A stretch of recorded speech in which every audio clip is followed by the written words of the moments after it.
Welcome to EconTalk, part of the Library of Economics and Liberty. I'm your host, Russ Roberts of George Mason University and Stanford University's Hoover Institution.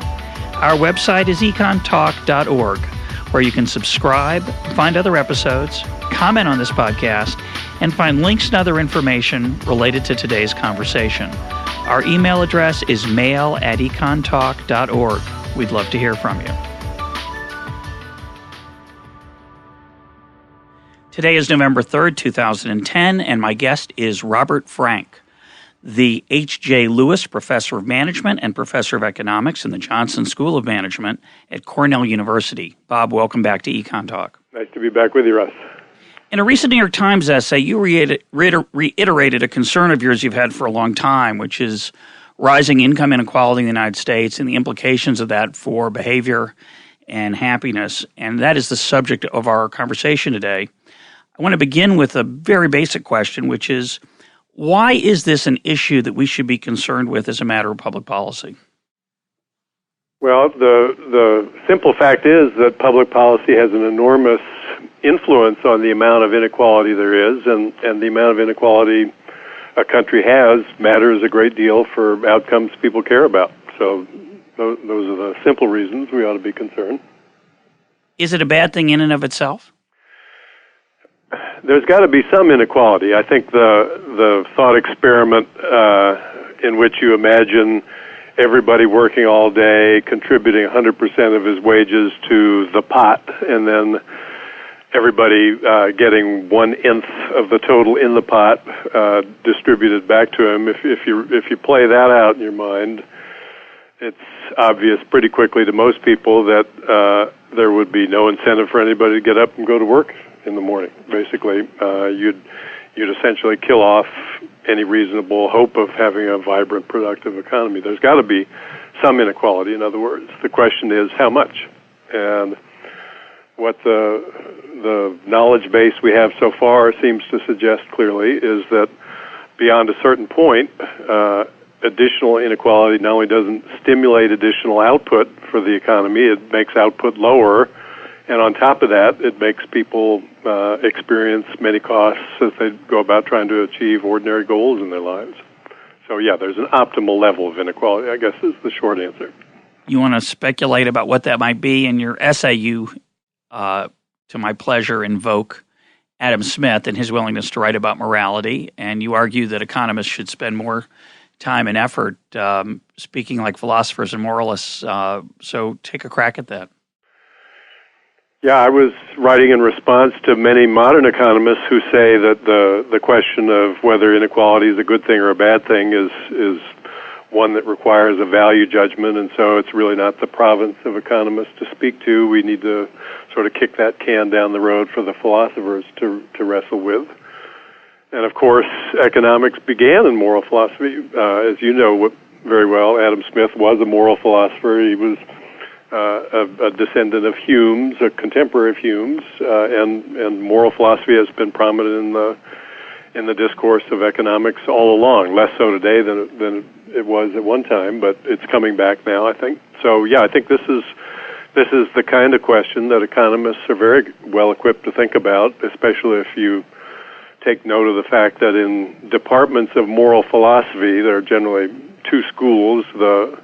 The so-called deontologists, those are the people who think, well, there are just certain principles you have to follow no matter what. But in the other camp are the consequentialists, and that's where the economists, I think, find their natural home, and they say that the best choice is the one that leads to the best consequences overall. Now, how you measure that is obviously the hard part, but economists are very used to thinking in those terms, so we look at a situation, we try to size up the relevant costs and benefits and decide whether a change is likely to lead to a better outcome or a worse one. Well, I want to derail you for a minute. I agree with you that we ought to be doing more moral philosophy. I don't know if we're very good at it, but since my argument is that since we have opinions on these matters, it would be dishonest to pretend that we don't and pretend that we're merely scientists. Do you agree with that? The consequentialists say again that the right thing to do is the thing that leads to the best overall consequences. And consequences, the way an economist naturally thinks about it, is best summed up in terms of economic surplus. So the best situation from an economist's perspective is the one that leads to the largest surplus. And for the non-economists in the audience, economic surplus is just the cumulative sum over all people of the difference between the benefits they get and the costs they bear, evaluated in their own terms. And so if we can make the economic pie bigger, the attraction of doing that is that it's always going to be possible for everybody to have a bigger slice than before, or than in comparison to if we didn't do that. Of course, and I don't think that requires any difficult value judgment at all. Well, I guess I don't agree. So let's start with that. Tell me why. Yeah, let's start with that. Well, you wouldn't want to argue that enslaving people that led to great outcomes led to great productivity would be a good thing, right? No, I think there you're taking way too narrow a measure of economic surplus. Good answer. The person enslaved is not going to agree to a situation like that. No, I think you have to start from some initial position where the rules that we're going to live by are ones that everybody would have freely agreed to at the outset. And I think if you were deciding whether to join a society, and one possibility is that you'd be a slave in it, the odds are you'd find some other society more attractive to join than that one. Yeah, I guess implicit in your definition is a utilitarianism of sorts. And although I was raised that way at the University of Chicago and taught a lot about deadweight loss being sacrifices of economic surplus, lost net benefits, using your calculus, I don't teach that anymore. I found myself increasingly uncomfortable because, one, I don't think that's how we as citizens make our decisions. And two, there's an implicit value judgment there that all of our gains can be measured in dollars, which I understand that in principle they can. But the last part of the statement that you made, which used to appeal to me, doesn't anymore, which is, well, if we make the pie bigger, we can always redistribute it in ways that make everybody better off. But that leads to the problem of when we don't make those redistributions, what does it mean to say that we're better off as a society? So I've been troubled by that. And so what's your reaction? Yeah, no, I should be clear that when I'm talking about the biggest pie, I'm talking about choices that don't involve life and death outcomes. I'm not saying that if a rich guy is willing to pay $10 million to shoot you and you're only willing to pay $10,000 to prevent that the right thing to do is to allow him to shoot you just because that makes for a bigger surplus. No, you have to say certain things are off the table, and I think the natural way to do that is just to imagine the situation where people were deciding which societies to form at the outset. Would you agree to join a society that permitted that kind of transaction? I think most people would not. So putting off the table certain kinds of transactions and limiting our attention only to issues that involve a small fraction of your lifetime wealth on any roll of the dice, I think it makes perfectly good sense to say that the best thing to do is the thing that makes the surplus as big as possible, because if you don't do that, then why can't we all agree to change from what we're doing now and redistribute in a way that gives us each a bigger slice than before, which by definition would be possible to do if the surplus got bigger? Well, except that the tools for redistribution aren't really as flexible as that, and the non-monetary parts are hard to measure, so the anguish and frustration or lack of personal expression that might be involved in some policies would be hard to deal with. But let's take it in principle. But let me ask you a narrower question than not life and death. Would you be willing to join a society that had tariffs and quotas? I think tariffs and quotas make the pie smaller. Right. I think they do. I think it would be possible to have a framework for political decision-making that sidestep the issues of tariffs and quotas, because it would be in everybody's interest to abide by a set of rules like that. So I agree with you. I think I'd rather live in a society without them as well, but I wouldn't. It's interesting. The non-monetary part is what makes it tricky and interesting, right? See, here's the issue, Russ. Suppose you were a champion of the working man, and in the Senate you had the power to block pending legislation that would open the country up to a broader trade agreement that you think, without compensation, would hurt your constituents. It would make workers worse off. So you've got the power to block that agreement. Yep. You know, however, that if the agreement's approved, the total economic surplus available in the United States will be larger than it is now. Right. So why isn't it your best move on the next step to say, all right, I will cede my power to block this agreement in return for an increase in the earned income tax credit or an increase in training allowances or whatever specific form you'd like the transfer to take, and just move forward? A couple thoughts. That's a good question.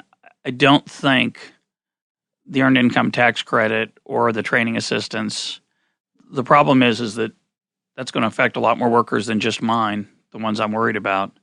Again, that's my point about the bluntness of various redistributive measures to try to increase the stake everyone has in these pie-enhancing policy moves. I guess the real issue for me in that case, and this will maybe start us to segue back into inequality, is the dynamic aspects of that problem. So I would agree that my workers might be worse off in the short run. And the short run might be quite long, might be 10 years, 20 years. Could be for the rest of their lives they're going to struggle. But I'd argue that their children are going to be better off, or their children's children, which is what has happened generally in the United States over the last 250 years.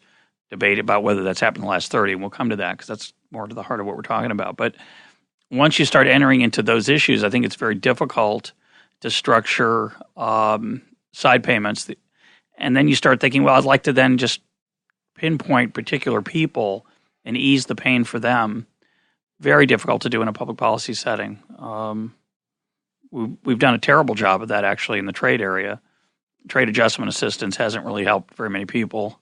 And trade clearly has effects on individuals' lives. And either for political reasons or for practical reasons, we've not made everybody winners from those pie-enhancing changes.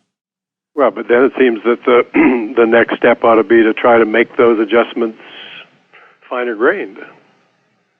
But it may not be possible, right?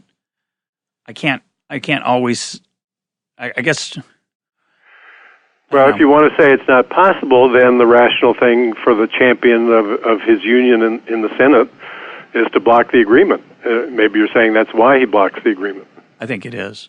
I wanted to make a different claim, and it gets at your point about non-monetary aspects. I don't think the financial aspects of tariffs and quotas are the only part of what makes trade policy important. I think it includes the opportunity for each generation to use its skills and dreams to shape the world according to those dreams and skills.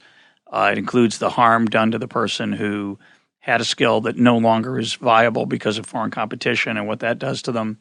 Those parts, to me, of the equation often dwarf the monetary parts. And we as economists, we tend to teach the triangles. Those are the deadweight losses, the changes in one time or a snapshot in time measure of the size of the pie. And I think the non-monetary parts and the dynamic parts are the really important parts of the story. No, but the big gains are the enduring gains, as you point out. The children and the grandchildren who will all be richer as a result of expanding trade in these ways.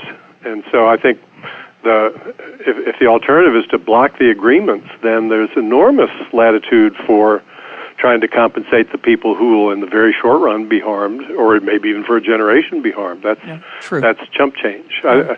I think resistance to compensate has been an enormously costly stance in policy. Let me give you a what I think is an interesting example, which is in Los Angeles. In order to meet the air quality targets they were shooting for, they had to adopt really stringent NOx requirements on new vehicles because they were unwilling to have old vehicles comply with pollution requirements. Mostly poor drivers drive the old vehicles, and it was thought to be too onerous to require them to comply. You mean drivers who are poor? But I know what you meant. Go ahead. Yeah, drivers who are poor, low-income drivers. Not bad drivers. Yeah. So what we did was we ratcheted up the requirements on the new cars to meet the target, and it was about $900 a pound to get NOx out of new cars. All the low-hanging fruit had already been picked in that domain. Right. And so for the inevitable democratic impulse to shield poor people from hardship, we ended up spending $900 a pound to get NOx out of the air, where if we'd caused older vehicles to come into compliance with the law, we could have gotten that same pound out for $10. And it would have been way cheaper overall if we had taxed wealthy motorists in California a little bit extra and given a voucher to poor motorists who would turn in their old cars and get a voucher that would enable them to buy a 5-year-old Toyota Corolla or some other complying vehicle. So why don't you think we do that? It's a great example. Yeah, and I think because it has become a slogan in American political discourse that it's illegitimate to tax the rich and transfer income to the poor. And in a democracy, if you don't attend to the interests of the poor in an efficient way, you'll just end up attending to those same interests in a less efficient way. It's an interesting point. I'm not sure. The problem with cost-benefit analysis, that's what you need to. That's got to be the standard if you want to make the pie as big as possible. Yep. Adopt all the policies that pass the cost-benefit test, and the problem that you hear from champions of the poor is that you can't use cost-benefit analysis because that gives an unfair advantage to the rich. They don't feel any more strongly about the policies they prefer. If you would hook them up to a hedonometer, their brain waves would be just as intense about their policies as those of the poor are for theirs. But because they're richer, they're able to pay more, so they tend to prevail when it's a conflict in what the two groups want. And so cost-benefit analysis on that view is unfair to the poor. Right. That's a standard argument. There's a very simple solution to that. If the alternative is you're not going to use cost-benefit analysis, you just grant transfers to the poor of a very general sort. And here I think your objection to the earned income tax credit doesn't seem compelling to me. Say, all right, give up your opposition to cost-benefit analysis, and we'll just up the earned income tax credit to low-income workers by enough to compensate for the loss you'll sustain at being on the losing end of decisions more often than before. Every side does better if you do that, and I think we should do that. Yeah, that's a different example. I think you have a much better case than a particular factory being closed in a congressman's area. All right. So let's go to the area. So are we on the same page there? I mean, that's redistribution. Well, I'm not a big fan of redistribution. I got to think about that. So but accept your point. Accept your point there that is a mechanism. If we have a broad enough policy that is surplus enhancing, that falls widely on the poor, that there is a policy instrument that would offset that. So I accept that point. It's a good point. I want to go now. Let's go back. Is that okay? Sure. Okay. Let's go back to inequality. Okay. One of the things I find strange about it is I don't feel it. No matter where I am on the income distribution, whether I'm in the top 1%, the bottom 25%, if it's growing, which is the claim you make in the essay, and I widely argued and seen in the data that 1945 to 1975 was a relatively placid time for inequality, that in the period from 75 to today, the level of inequality has risen greatly. How would I know that if I didn't read the government data? I mean, why does it why does it bother me as a citizen? Now, so yeah, let me just ask it that way.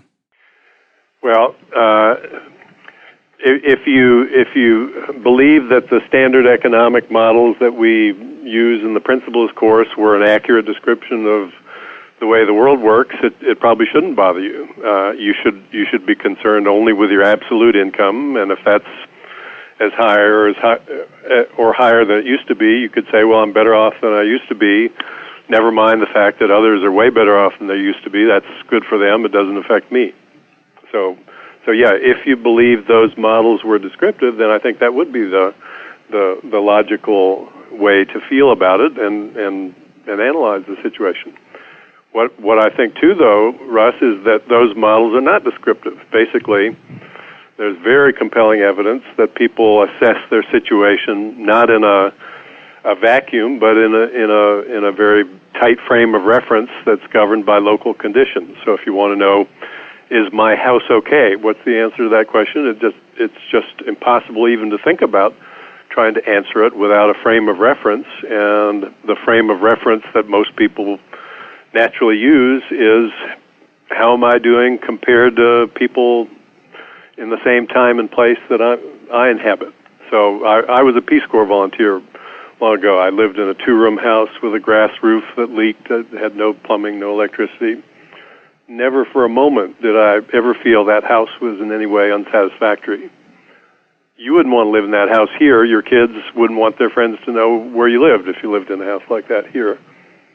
But in that context, in Nepal, it was a delightful house. It was a nicer house than most people had, and it seemed subjectively to me like a perfectly satisfactory house. So what you need, what you feel you need, what you need in order to be able to go out in public without shame, as Adam Smith put it centuries ago, depends very strongly and in obvious ways on what others consume around you. We live in a social context, and the more others consume around you, the more you have to consume in order to just be a normal participant in the social matrix. So if you want to think about it instrumentally, one of a parent's first goals in every case is to send his kids to the best possible school. But the way that works in almost every country I've lived in is that you've got to buy a house that's served by a good school, and since every parent wants a house like that, you've got to outbid other parents for it. So what predicts whether you'll be successful in your efforts to do that is not your absolute income. That doesn't tell us anything. What we need to know is your relative income. If you're not in the top half, you're not going to end up in sending your kids to an above-average school. Well, I agree with you that people care about their relative standing, although I do like those Econ 101 models too. But I think it matters. I think absolute advancement does matter, but I agree with you. It's not the only thing that matters. My question is, if the top 1% is doing a lot better today than it was 20 years ago, which is the case, how would I know that? I mean, what in my daily life, how do I certainly look at the people around me, my neighbors, the people I work with, the people I play with, the people I pray with. Those are the people I interact with. I see what kind of cars they drive. I see, yes. And by the way, sometimes I get pleasure from driving an inferior car to them because I like to think I have maybe a different set of values about what's important. So it can cut a little bit the other way. But I agree with you that if I'm in a hovel and they're in a mansion, I feel a little bit, my kids and I might feel a little bit embarrassed or inadequate. Certainly there's status issues that we all have as human beings, how we keep score in all kinds of complicated ways. But the nature of the data that is used to suggest we have a problem in the United States, it's not tangible to me in a daily basis. It's only tangible if I read the Piketty and Say's paper, which, is that... If I could have drafted a question that I wish you would have asked me, it would have been exactly the one you've asked just now. It's a great question. Go for it. And I'm very keen to hear your response to my answer to it. Okay, I totally agree that you don't cross paths with people at the top of the income ladder very often. At least I certainly don't. And even if I did, I wouldn't feel any discomfort as a result of that. What we know, on the contrary, is that people actually seem to like to see pictures of the yachts and the mansions. Yeah, that's right. Yeah, they derive pleasure from it. Yeah. That may not be true in every country. It's not you see people shaking their fists at the rich in images from some countries, but that's always struck me as a good thing about the United States, that people didn't seem jealous of the rich. They think they'll be rich someday, or maybe their kids will be, or their grandkids, and so they like the idea that the rich are living well. So I totally take your point that that's just not on the normal person's radar screen. If it is, it's not on his radar screen as a negative. But here's the dynamic that I think we've seen unfold. The income gains, virtually all of them have gone to people at the top of the income ladder. The higher up you go, you look at the Piketty and Saez data, the further up you go, the more concentrated the income growth has been. So what happens? Well, when people get more money, we know they spend more. That's not, I think people make a mistake to wag their fingers at them because they buy big mansions and yachts and large diamonds. They think that's decadent somehow. That's a total... That's what we all do. ...failure of perspective. Yeah. That's what we all do. Yeah, everybody spends more when they get more money. Yeah. So that's not a moral indictment of the rich at all. It's just totally what would be expected as a result of the fact that their income's grown so rapidly. The people who are very near the rich travel in many of the same social circles, and so while you and I don't feel any change in our frame of reference as a result of the rich spending more, the people who are very near the rich do feel a change. So maybe now it's the custom to have your daughter's wedding reception at home rather than in a hotel. Maybe now have to have dinner parties for 36, not 24. So the near rich build bigger, and they travel in a set of circles that overlap with people just below them. That shifts their frame of reference. They build bigger, and so you get a cascade all the way down the income ladder, narrow step by narrow step. And the end result of that cascade, or the intermediate result, is that when you get to the median earner, here's somebody whose hourly wage now is about 7% lower than it was in the early 70s. So he's not richer in real terms than before. That person now has to buy a house that's about 50% larger than the median new house built 30 years ago. So it was 1,530 square feet in 1970. By 2007, the median new house built in the U.S. was over 2,300 square feet. If you don't do that, then it's your kids who go to the schools with the metal detectors and classmates that score in the 20th percentile in reading and math. So I think the middle-income guy doesn't have more money, but because of this expenditure cascade that's a direct result of the higher income and spending at the top, that guy's got to spend a lot more on a house now or else send his kids to an inferior school. And virtually every parent opts for the larger, more expensive house rather than send his kid to an inferior school, and they save less, they borrow more, they're more likely to file for bankruptcy. If we look at counties where income inequality has grown the most, we see the largest income inequality growth counties are the ones where the divorce rates have risen most rapidly. That's one of the factors that marriage counselors always cite in the couples they see. It's very rare to encounter one that's not having financial trouble. So the more growth in inequality you see across counties, the bigger the increase in divorce rates, the bigger the increase in bankruptcy filings, the bigger the increase in long commute times. That's another margin that families work when they can't make ends meet. Savings have gone down substantially during the same period. So there's just been a whole cavalcade of practical costs experienced by the guy in the middle. So where's the data? It's there that you see the data on the shadow of income inequality. Great answer. Certainly with respect to the personal tangibility of it. I have to say, I don't accept all the data premises there, so let me give you my response and you can fight back. The Piketty and Saez data, which we'll put a link up to both their paper, and they've it's one of the things that's wonderful about what they've done is they put their data up online so you can play with it yourself if you feel like it, if you're in the mood. It's on shares. It's on the proportion of the pie that you command. So the rich can get, of course, a bigger share, but that does not mean that other people are worse off. It could mean that, but I don't think does.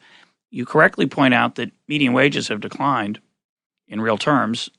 The crucial question is whether those findings are a statistical artifact or measuring something else. So, for example, the crucial period that we're usually talking about is somewhere in the 70s onward. So there's three things in there that I want to mention, and of course, it's an empirical question of how important they are. But one is that we've had very high levels of immigration over that time period, which has changed who is the median. So when we take a snapshot of the median voter today versus 20 or 10 or 30 years ago, it's not the same person, obviously. It's a different piece of the distribution because the number of people that were buying the median is very different.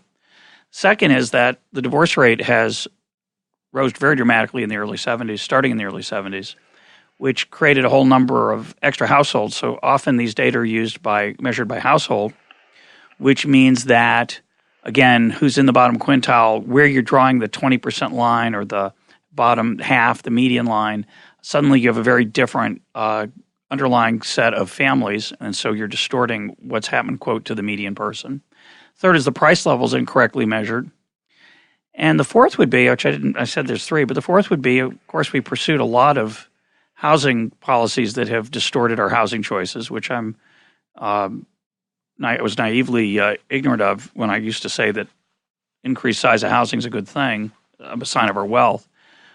But the most important thing I'd mention, and these data are not as, I think, well known because they're not politically palatable, is that when we follow people across time, the same people, as opposed to taking a snapshot in time where the distortions that I'm talking about are important, but when we follow people over time, they do better. They do a lot better. So the median person in the 1970s, if you look at their standard of living over the last 25, 30 years, if we started as a young person, not just from life cycle effects, which of course would always be there, but also just from the fact that their standard of living is much, much higher. So I accept the point that the keeping up with the Joneses can be unhealthy, but I reject the argument that the median person is influenced by those rippling down from up above to pursue options that that person can't afford. I think they can afford more. They've chosen often to spend it on housing and education, indirectly in the form of choosing where they live by spending more on education. And the final point I make is, well, it's a bad system to have your school choice tied to where you live, and we ought to get rid of that. And that certainly does distort the housing market. What do you think? Yeah, look, it's true that there are all sorts of complications in trying to assess how the median guy is doing now compared to before. You know, a lot of the points you mentioned, I think, would shift the comparison in your direction. But what we also know, Russ, is that if you look at the economic mobility data, I think it was always kind of a point of pride in the U.S. Well, we may have high income inequality compared to other nations, but this is a very open society. If you perform well, there are no barriers that stand in your way of achieving almost unlimited economic success. That in contrast to even societies like England, where the accent with which you speak is still a huge barrier to what kind of job you can be considered for. So, again, I think we were right to be proud of that openness, and I think it's still true that the U.S. society is open in those ways. So if you can muster the suite of behaviors that the market wants, you can succeed here more easily than almost any other country on the planet. What's changed, though, in the last 30 years or so is that we've gone from being a society with high socioeconomic mobility to one with virtually the lowest socioeconomic mobility of any industrial country. So if you look at the correlation between fathers' incomes and sons' incomes, that's lower here than in other countries. If you look at the transition probability, if you're born in the bottom 20% of the income distribution here, what's your likelihood of jumping into the middle quintile? Here it's lower than in other industrial countries. These are not statistics to be proud of, I don't think. And I think the reason for it is that even though there aren't any formal barriers to success here, if you can muster the behaviors that the market wants, the odds that you'll be able to muster those behaviors here are much, much lower if you're poor than if you're poor in a lot of these other countries, where the quality of schooling is more nearly uniform, the access to health care is much better, the rate of poverty is much lower. So I think here, if you're in the bottom quintile, you're much more likely to get stuck there, and that's not something that we ought to feel good about. Well, I think that's a statistical artifact. If you look at the people who follow in the panel data, it's true that your odds of leaving the bottom quintile might be different than in another society. But if you follow people over relatively long periods of time, meaning more than a year or two, more than 3 or 4 years, where there's a lot of randomness due to external events, bad luck, et cetera, you look over 10, 20 years, it's true that you might end up in the same quintile as your parents, but your standard of living is much higher. If you look at the panel data that has been that's been studied from the panel study of income dynamics, now it's true that in the European data you might have an even higher chance of leaving the quintile, but their quintiles are much narrower. They have a much narrower distribution of income. So random changes obviously can push you in and out in a much different way than when the gaps are much larger. And again, going back to our Econ 1 slight disagreement, I think we care a lot about our absolute standing. We also care about our relative standing. So, see, I don't dispute that absolute income is important. I think Dick Easterlin published a paper long ago that first got people focused again on relative income. What was the title of that paper? Does economic growth improve the human lot?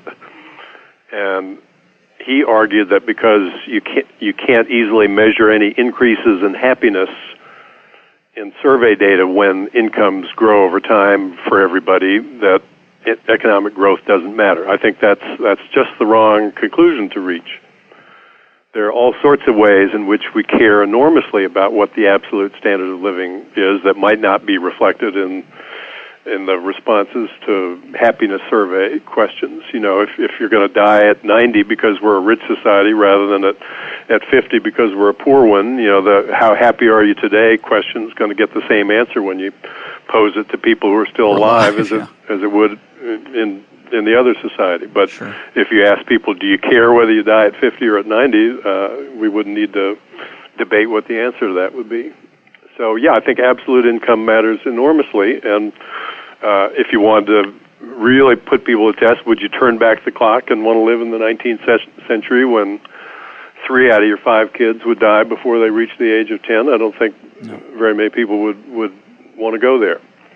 So, yeah, of course absolute income matters, but the point is we could be achieving a whole lot more with the total income we generate. You know, what's also, I think, not at all easy to dispute is the finding in the happiness data that beyond a certain level, further increases in consumption in many categories just don't achieve much for anyone when everybody does them. So think about the size of a CEO's mansion.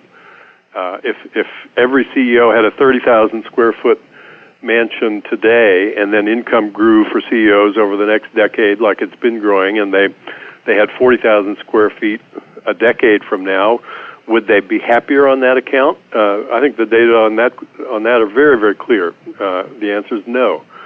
They need a bigger mansion because the standard has shifted. And if they all had the same size mansion they have today, there'd be that many millions of dollars of resources freed up to buy things that they would value more than the bigger mansions. You know, they drive their Porsche 911s on roads that have 18-inch deep potholes in them. You know, we could patch those roads with the money we'd save. We could get them on a train that would whisk them from Boston to Washington in 2.5 hours rather than have them circle in the air waiting for permission to land. You know, it's just not the best use of the resources we have to have everybody launched in these expenditure races to buy bigger and better when everybody gets bigger and better doesn't seem to have much impact on how they feel about things. It's funny today. We were talking earlier about the pleasure people get from sometimes looking at high levels of consumption. It just so happens that the most highly viewed story today in the Wall Street Journal when I last looked was a story called Dream House in Carmel. It's a house that I think the construction costs, not the value, not the land cost, the construction costs are $6 million, and it's a stunningly beautiful house. Now, I don't know if they're keeping up with the neighbor's beautiful house, but it's beautiful in its own right. Mm-hmm. I'll try to put a link up to the slideshow. I don't know if it'll work, but I was going to send it to my wife just so she could admire the aesthetics of this house, the way that the glass and wood and design interact. It's an aesthetic marvel. Now, I certainly agree that there's some competitions in consumption that are fruitless and wasteful. I'm not as confident as you are that I know what they are, but I agree. I don't know what they are either. No. I know if you're spending $5 million a year on consumption now, probably the next dollar you spend won't be urgent in the same way that it would be for the best use we could find for that dollar.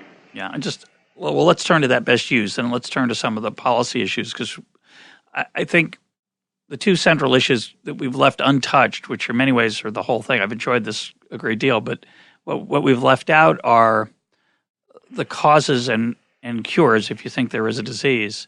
So because I think those are both difficult. What do you see as the causes, and do you think we need to understand the causes if we're to get to the cures? I think a lot of commentators on the left think that there's been somehow a breakdown in competition, that the CEOs are earning so much because they've packed their boards full of cronies and are just cutting special deals for themselves. That goes on. That was kind of Adam Smith's worry, that there'd be restraints of trade. That was his main concern about why the invisible hand wouldn't work. And the real factor that's changed, I think, is not that there's less competition than there used to be. It's that there's way, way more competition than there used to be. And so if these problems have gotten worse, it's not because the original reason for them was insufficient competition. I think you have to look for the problem rooted in something about the competitive dynamic itself. And here's where I think Charles Darwin understood competition better than Adam Smith did.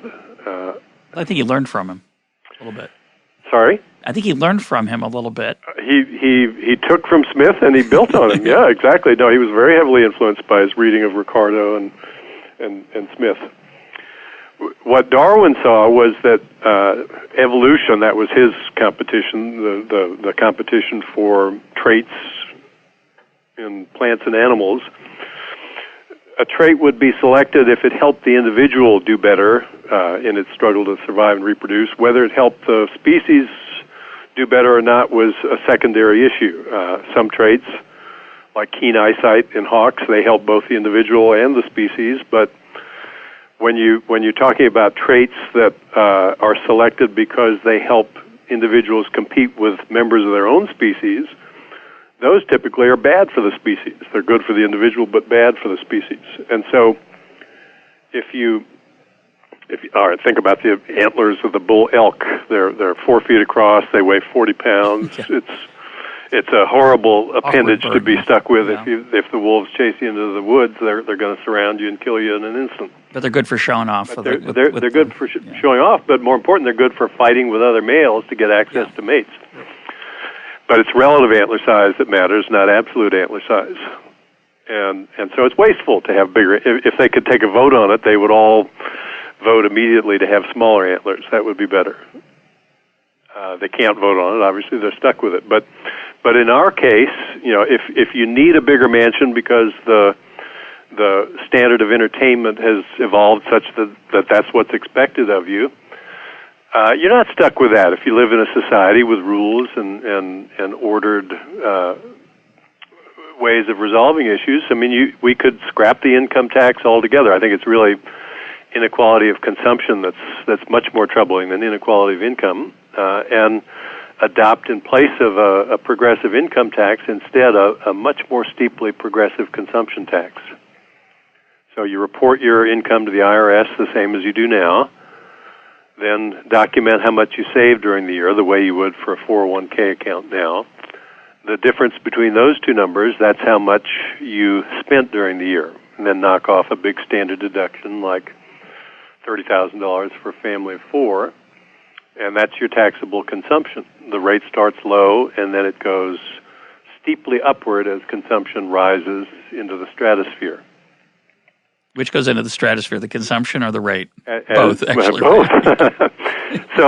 So if you were a savvy rich guy and you saw a country with a tax structure like that, you could say to yourself plausibly, hey, I'm going to move there. That way I won't have to blow $10 million on a coming-of-age party for my kid. I won't have to spend the fortune I've struggled to accumulate building a bigger mansion so I can entertain in the style that's expected of me, because I and others at that high income level will have an incentive to shelter that income in tax-free accounts and let it grow over time. So that's what I think would be in the interest of rich, middle, and poor alike, would be to scrap the current tax system and move to that. Interesting idea. I'll say two things. Milton Friedman sent me a nice warm note when I proposed that about 15 years ago. He said he didn't think we needed to raise more revenue. That was, of course, when the government budget was in balance. But if you think we need to raise more revenue, he said that would be the best way to do it. Well, I agree with you that a consumption tax is better than an income tax. And politically, I'd rather see a progressive consumption tax than a progressive income tax. I think the fundamental question is how fast that rate rises and how high it gets ultimately. Two thoughts come to mind. One is no one on his deathbed wishes he'd spent more time at the office. And it's not true that whoever has the most toys wins. So I certainly accept the idea that our material urges often lead to activities that don't create happiness. And I think we as economists often neglect that. And I salute your efforts to bring it back into the discussion. And certainly Adam Smith railed against empty consumption and competition for status in the Theory of Moral Sentiments. He was on this. He was totally on it. He used, I think, the example of a toothpick holder. It's the iPad or iPhone of his day said that a man will try to get the latest toothpick holder because it's just a way of showing status. And I think he's right that often doesn't lead to happiness. But having said that, I think the challenge is. I'm not convinced that most rich people would say, oh, phew, I don't have to fly my daughter to the Bahamas for a wedding and buy the 40,000 square foot house, et cetera. I do think there's an urge within us for more. That the Econ 1 part I do agree with. The second part is that status competition isn't going to go away. So we're going to look for other ways to find status. I guess the question is how effective they'd be and what their costs would be. I think we'll continue to compete just as before. It's a question of what the cost of the competition is. So the racing associations, they put engine displacement limits on the cars that race in certain classes. Sure. That's totally coherent. Yep. We know what happens when you don't put limits on. You get the America's Cup. You need to spend $300 million even to have a credible entry in that competition. And you get more death in the case of the cars. Yeah. So no, there's no nobody's got a proposal that's going to eliminate competition. We'll compete in the same ways as before. Winning in this competition means having something that stands out from the pack, and there'll always be somebody at the top of the heap who'll be able to stand out from the pack. So there's not going to be any change there. It's just a question that we'd be spending less, saving more, investing more. Income would grow more rapidly. Ultimately, we'd consume more than we're consuming now, since 80% of a big number is much bigger than 98% of a small number. So those observations, both about the consumption tax and the fruitlessness of material competition like that, those are true at any point in time. They don't really address the issue of the increasing inequality. Of course, they could. But obviously societies differ in all kinds of ways, both policy-wise and culturally, in how much inherent inequality there's going to be from so-called natural economic forces. So when I look at inequality, when I look for the cures I'd like to see, one, I don't see it inherently as a destructive thing or a bad thing, but I do recognize your point that some material competition is not always productive. But I think of public policies that we've pursued over the last years that have made things worse, and I'm curious if you agree with me that getting rid of these would be a step in the right direction. So a common argument that you hear is that Wall Street has made enormous profits over the last 2 decades. They certainly, quote, don't deserve them, usually said because they're large. I've come to believe that the too big to fail policies of the last 25 years, going back to 1984, 26 years, when we started bailing out creditors, has allowed people on Wall Street to spend other people's money, both the creditors and taxpayers ultimately, which has allowed them to leverage. Yeah, I agree 100% with that. So one of the things that has distorted the income distribution today, and certainly over the last 20 years, is that policy, which has, I think, helped a special interest group. The public school system is not very effective. It's hurting people at the bottom, especially in the inner cities. The minimum wage is a very helpful to some, but very destructive to others. It discourages on-the-job training and makes it hard for people to get started on the income ladder. It would be better to raise the earned income tax. And then finally, my other point when I said I was not so keen on redistribution, I really meant forced redistribution, like the earned income tax credit. I would rather see private solutions to help people who are not doing so well. We can debate how big they would be and how successful they'd be. We don't really have a great idea. But we know they'd raise less money, I think, than the government would. The question whether they'd spend it more wisely. Did those appeal to you at all? Yeah, I mean, I've long argued that the earned income tax credit would be a much more effective way of trying to boost the incomes of low-wage workers. You don't have any incentive for employers to lay people off or not hire people as you do under the minimum wage. The problem is that that's on the budget, whereas the minimum wage is off budget, so people pay for it in the form of higher prices, which they don't see as a tax. And somehow we've gotten this meme sold in the discourse that if it's a tax, it's bad, and we can't do it. Right. And I think if we don't see it, it's much better to pay an explicit tax to achieve a goal like that than to pay an implicit tax and achieve the same goal at higher cost. So yeah, I think always it comes back to, if you're going to do something, do it efficiently. If you're not doing it efficiently, you're missing a chance to help the people you're trying to help. Yeah. Lastly, we touched on earlier some of the differences between Europe and the United States, the dynamism of their culture, society, et cetera. And one of the things that we have here in the United States, which is really glorious, is we have a very good functioning, the right word is, our venture capital market works very well. So we allow people to get really rich. So Sergey Brin and Larry Page, they start Google. They leave graduate student status. They vault to the very top, to the highest echelons of the income distribution. They increase measured inequality because they push that top level up even higher. They make a lot of money. They do, I don't know how lavish their lifestyles are. I have no idea, but they live better than the average person in Burundi, no doubt, or Nepal. So they do consume a lot, but they don't consume all of it. And they take a chunk of it, and they use it. Google does, and I'm sure Brandon Page, I don't know Page's stuff so well, but I know that Brand spends some of it funding things like electric cars and things he's passionate about, the Tesla project, for example.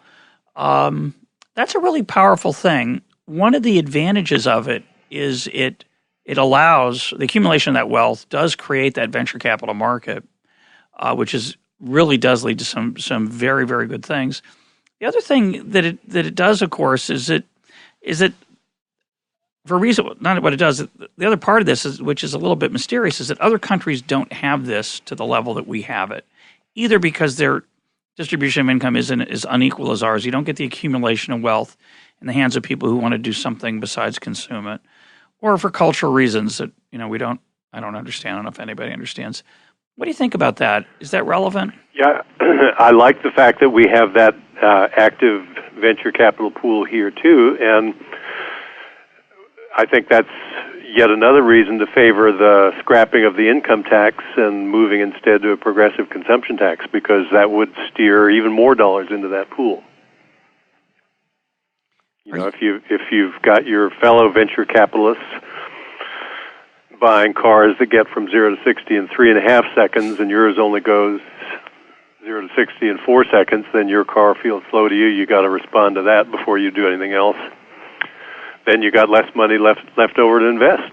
And you know, fast is a relative concept. We can spend as much as we want to make the standards for fast go down more quickly, but I don't think there's any real gain to us overall from doing that.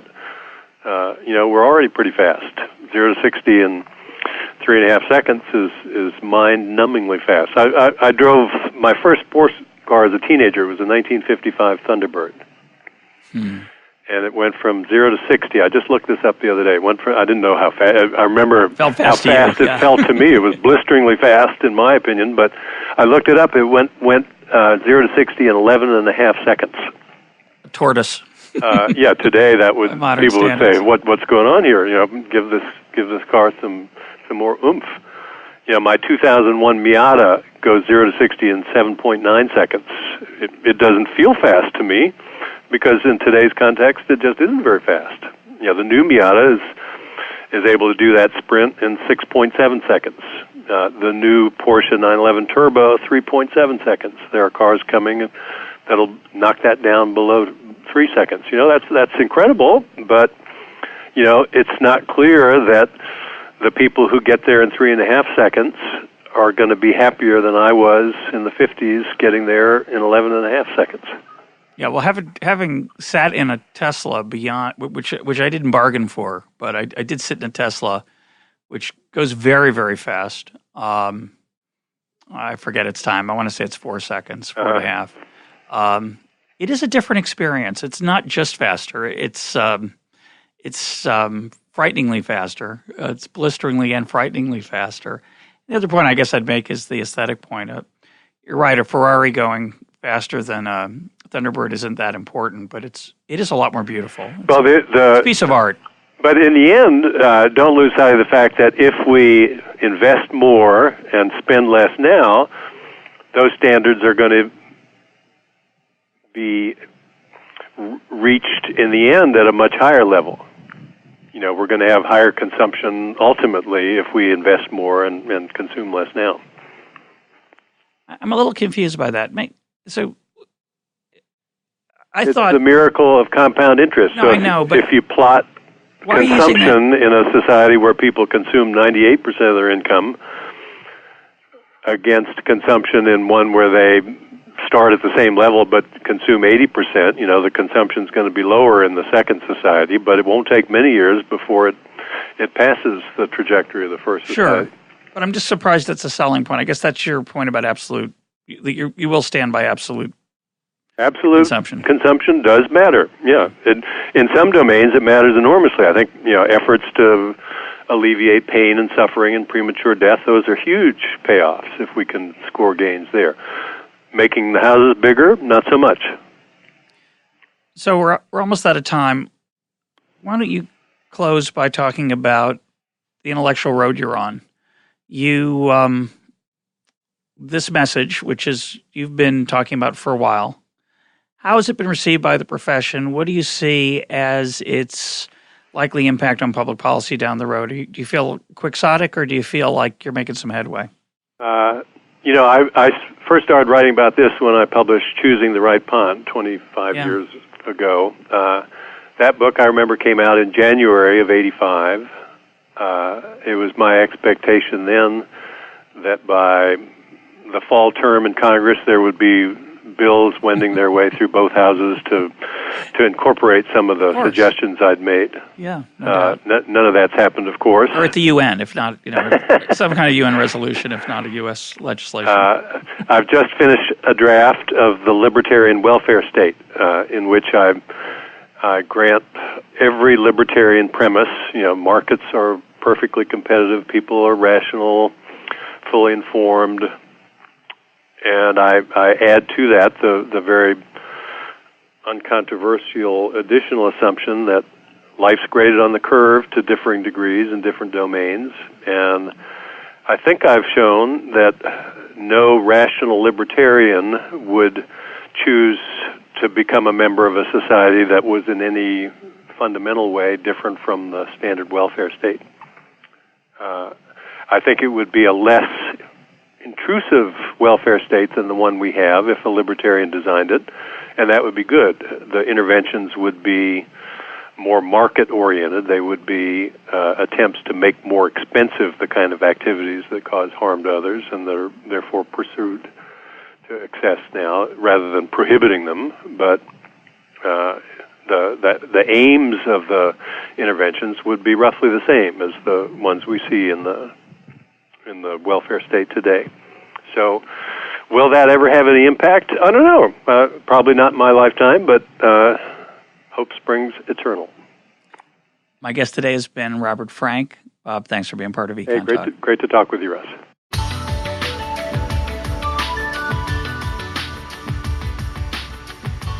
This is EconTalk, part of the Library of Economics and Liberty. For more EconTalk, go to econtalk.org, where you can also comment on today's podcast and find links and readings related to today's conversation. The sound engineer for EconTalk is Rich Goyette. I'm your host, Russ Roberts. Thanks for listening. Talk to you on Monday.